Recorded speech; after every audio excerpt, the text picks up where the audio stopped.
Bismillahirrahmanirrahim. Assalamualaikum warahmatullahi wabarakatuh.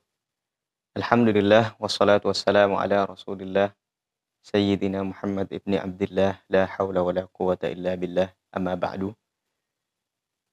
Pertama-tama mari kita bersyukur kepada Allah atas segala nikmatnya di bulan Ramadan yang mulia ini kita bisa bertatap wajah walaupun ini dalam keadaan berbeda situasi kami dalam eh, sisi layar kaca Anda semuanya. Pada akhirnya kita bersama channel DUTV Official. Mudah-mudahan saya nggak salah nih. Baik, salawat serta salam mudah-mudahan selalu tercurah limpahkan kepada Nabi kita Nabi besar Muhammad Sallallahu Alaihi Wasallam. Para pemirsa budiman, channel DUTV yang berbahagia, izinkan kami sebagai seorang murid atau sebutlah seorang santri ini diminta untuk menjadi salah satu tim pengisi nih di DUTV Official. Karena temanya di bulan Ramadan, pada akhirnya kita ada nuansa Islami yang harus kita sampaikan. Artinya ada isi dakwah yang harus kita sampaikan. Pertama-tama kami ucapkan terima kasih deh ya, yang sebesar-besarnya buat teman-teman pemirsa budiman semuanya. Di kesempatan kali ini, izinkan Al-Fakir membacakan satu potongan hadis di salah satu kitab yang sangat masyhur, yakni kitab Riyadhus Shalihin, yang dikarang oleh Syekh Al-Islam Muhyiddin Abi Zakaria Yahya bin Syaraf An-Nawawi. Salah satu hadis yang ada di bab pertama ini, hadis nomor 8. A'udzubillahi minasyaitonir rajim. Bismillahirrahmanirrahim.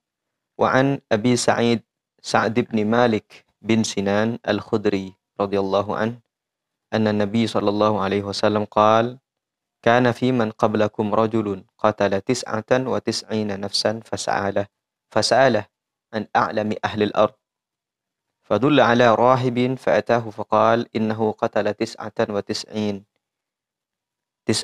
يعني 99 نفسا فهل له من توبة فقال لا فقتل فكمل به 100 ثم سأل عن أعلم أهل الأرض فدل على رجل عالم فقال إنه قتل 100 نفس فهل له من توبة فقال نعم ومن يحول بينه وبين التوبة انطلق إلى أرض كذا وكذا فإن بها أناسا يعبدون الله تعالى فاعبد الله معهم ولا ترجع إلى أرضك فإنها أرض سوء فانطلق حتى إذا نصف الطريق أتاه الموت فاختصمت فيه ملائكة الرحمة وملائكة العذاب فقالت ملائكة الرحمة جاء تائبا مقبلا بقلبه إلى الله تعالى وقالت ملائكة العذاب إنه لم يعمل خيرا قط فأتاهم ملك في صورة آدمي فجعله بينهم أي حكما فقال كيسوا ما بين الأرضين الحديث إلى آخره.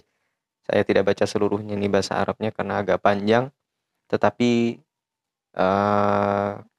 mukhtasar atau kesimpulan daripada hadis ini diceritakan bahwa ada seorang di antara golongan kalian, kata Nabi Shallallahu Alaihi Wasallam, bahwa ada seorang yang telah membunuh 99 orang. Kemudian setelah membunuh 99 orang ini, lalu orang tersebut kemudian menyesal dan punya azam, punya tekad untuk bertaubat. Orang ini mencari cara, salah satu cara yang dilakukan adalah bertanya kepada seseorang tentang siapa yang paling alim di muka bumi pada masa itu. Orang ini kemudian ditunjukkan kepada sang rahib. Rahib ini kalau bahasa kitanya adalah pendeta. Dia datang ke rahib tersebut, kemudian menyampaikan ihwal atau keadaan yang telah dialami. Lalu orang ini berkata kepada rahib, wahai pendeta, saya telah membunuh 99 orang. Apakah masih ada pintu taubat bagi saya? Lalu rahib ini dengan tegas mengatakan, tidak ada, katanya. Apa yang terjadi?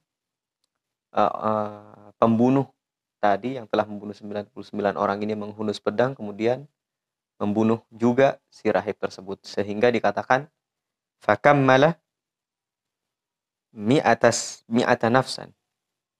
Itu. Apa? Dikatakan dia menyempurnakan 100 jiwa dari seluruh total yang dibunuhnya itu. Setelah 100 jiwa, kemudian dia menyesal. seperti yang kondisi sebelumnya. Dia ingin bertobat kembali. Dia nanya kembali, siapa orang yang paling alim di muka bumi ini? Kemudian ditunjukkan kepada seorang alimin. Orang yang alim dan muslim pada saat itu. Artinya dia menyembah Allah, orang alim ini. Bahasa kita sekarang mungkin bahasanya kiai kali ya. Dia datang ke seorang kiai tersebut lalu berkata, wahai kiai, saya sudah membunuh 100 orang. Adakah bagi saya pintu taubat? Kemudian seorang kiai ini menjawab, "Na'am, ada pintu taubat," katanya. Ada pernyataan seorang kiai ini yang sangat luar biasa. Dia berkata begini, "Wa man yahulu bainahu wa bainat taubah." Itu. Apa yang menghalangi antara dia, si pembunuh ini, dengan taubatnya? Tidak ada sama sekali. Jadi, kemudian kiai ini, orang alim ini menyuruh 3 perkara. Atau beberapa hal. Yang pertama adalah intalik ila ardi kada wa kada. Kiai ini menjelaskan, hei lelaki, kamu pergilah ke satu tempat yang dijelaskan itu tempatnya seperti ini, seperti ini, seperti ini. Lalu yang perintah yang kedua, wala tarji ila ardika. Kamu jangan balik ke kampungmu, fa innaha ardu su'in. Karena kampungmu itu adalah kampung yang jelek. Jadi pergi ke satu tempat dan disuruh jangan kembali. Kemudian apa yang terjadi? Oh ya, yang disuruh berangkat pertama itu fa innaha unasan, karena sesungguhnya di kampung yang tadi itu unasan ya'budunallah, ada kelompok manusia yang menyembah Allah Subhanahu wa taala. Perintahnya 3, pergi ke satu tempat. Yang kedua, bersama-sama orang-orang di sana untuk menyembah kepada Allah. Kemudian perintah yang ketiga, wa fala tarji, janganlah kamu balik ke kampungmu sebelumnya itu, karena kampung sebelumnya itu, kampungmu itu adalah kampung yang tidak bagus. Apa yang terjadi kemudian? Ketika orang ini berjalan sampai di tengah perjalanan, kemudian atahul mautu. Lelaki ini dicabut sama Allah, meninggal. Katakanlah mungkin kalau boleh diukur, mungkin perjalanan dari tempat tujuan dari tempat semula ke tempat tujuan jaraknya segini. Nah, di tengah-tengah sini nih orang ini meninggal. Apa yang terjadi? Fakhtasamat fihi malaikatur rahmah wa malaikatul azab. Ini malaikat rahmat sama malaikat azab berdebat. Kata si malaikat rahmat berkata begini, ja'ata iban mukbilan biqalbihi. Ini punya saya nih, saya bawa ke surga nanti. Kenapa? Karena dia datang dengan hati yang dalam keadaan bertaubat dan sungguh-sungguh, mukbilan biqalbihi. Dia bertaubat dengan hati yang sungguh-sungguh. Ilallah ta'ala, kepada Allah yang maha luhur. Tunggu dulu, kata malaikat adab. Wa qalat malaikatul adab, innahu lam ya'mal khairan qad. Dia ini belum berbuat apa-apa setelah bertaubat. Dia baru niat doang, belum berbuat apa-apa. Karena berdebat sengit, nggak ada habisnya. Fa'atahum malakun fi surati adamin. Datang satu orang malaikat dalam bentuk manusia, dalam wujud manusia. Faja'aluhu bainahum. Lalu perdebatan ini diselesaikan, singkat ceritanya deh ya. Diselesaikan. Si malaikat yang berbentuk manusia ini menyuruh untuk ukur deh tempat tujuan di sini, tempat berangkat, awal mula berangkat di sini lebih dekat kemana. Dan lebih tempat dekat itulah dia milik tempat yang lebih dekat itu. Misalnya nih ya, setelah diukur kok ternyata lebih dekat ke sini, maka dia punya malaikat rahmat. Kalau ternyata lebih dekat ke tempat tujuan, pula malaikat azab udah dibawa. Alhasil setelah diukur lebih dekat kepada tempat tujuan.